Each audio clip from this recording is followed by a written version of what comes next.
Hello，Cookie 醫師。Hello，我想問下咧，咳嗽咧有啲咩症狀㗎？咳嗽最主要表現係咳啦，係啦。係啦，咁有啲人咳起上嚟咧好多痰啦，有啲人又冇乜痰㗎喎。佢哋個背後嘅原因係咩啊？咁我哋中醫有分一個內傷咳嗽同外感咳嗽啦。咁外感咳嗽都係因為由感冒引起啦，咁多數都係會嗰啲叫做咩戶寒發熱啊、感冒為主嘅。咁佢哋嗰啲咧，其實解除咗個表徵感冒嗰啲咧，咁個咳嗽自然會好噶啦。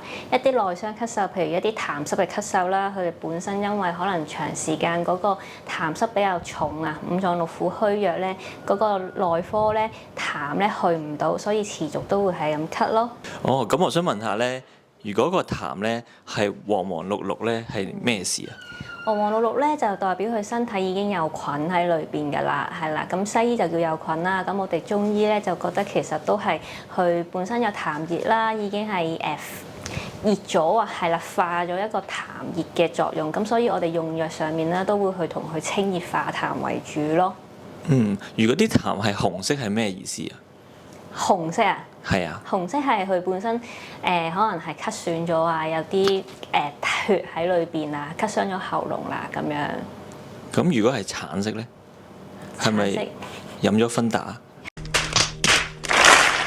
飲咗芬達，橙色我未見過。OK，咁如果佢個咳咧，咳到半夜係發燒，咁佢淨係日頭又冇事，夜晚又發燒，咁佢係咩病啊？佢呢個應該係少陰病嚟嘅。咁點樣治療啊？應該要睇醫生。咁有冇啲咩穴位可以幫佢即刻止咳啊？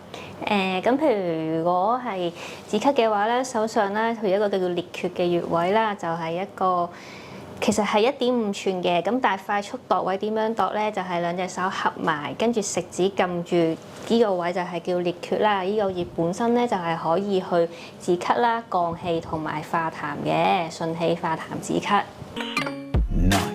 最近好多阿媽咧都俾個仔咧激到氣咳喎，咁呢個穴位有冇效啊？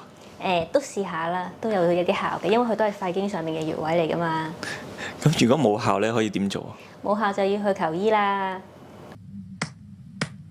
唔該晒你啊，Cookie 醫師。